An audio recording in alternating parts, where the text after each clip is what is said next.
45 million Americans are expected to hit the road this Memorial Day weekend, and with gas prices higher than ever, is it impacting people's plans? We have Mark Schieldrop, spokesperson for AAA Northeast. Good morning, Mark. Thanks for being here. Good morning. Thanks for having me. So is there a higher risk involved with such a busy travel weekend? What is AAA Northeast seeing the most? Yeah, so this weekend's been kind of interesting, mainly because the weather has not really been that agreeable. So we think some of those day trippers that would mainly, maybe jump in the car and enjoy the nice weather during the long weekend might end up staying closer to home. So that's good for people that did plan trips and are on the road and getting to their destinations. There's a little bit less traffic for them to deal with.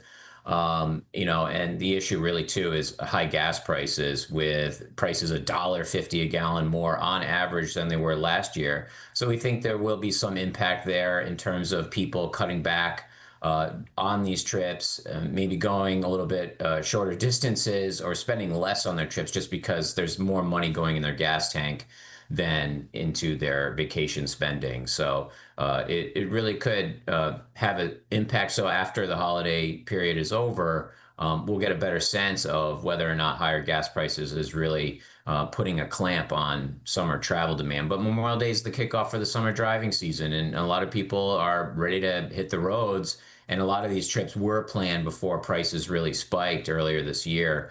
So those folks are going to travel no matter what. And have you seen something like this where gas prices are impacting people's plans?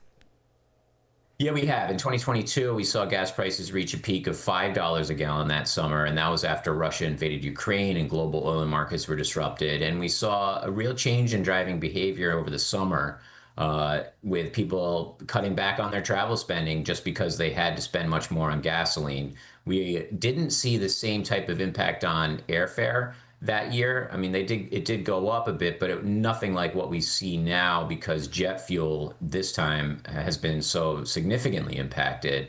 So there are a lot of folks that maybe were planning on flying internationally later this year, or maybe switching to domestic flights. And we're seeing other changes of behavior where people are scaling back their travel plans a little bit to accommodate the higher prices. But at the end of the day, travel demand is still strong. People really still want to travel. They feel like they need to and deserve it, rightly so. We all need time off. So it's one of those things that people are going to spend more no matter what, or find ways to save in order to accommodate those trips and still make them happen.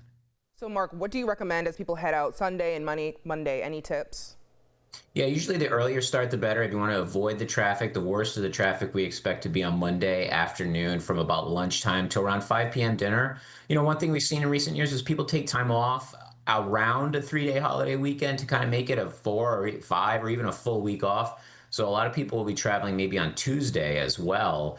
But keep in mind, it's a regular business day. So if you are going to be traveling, keep in mind there's going to be a morning commute, so you may want to wait for that to die down. Usually around 10 o'clock is usually when that's pretty much over. Then you have pretty smooth sailing the rest of the afternoon and the rest of the day. All right, Mark, thank you very much. Thank you.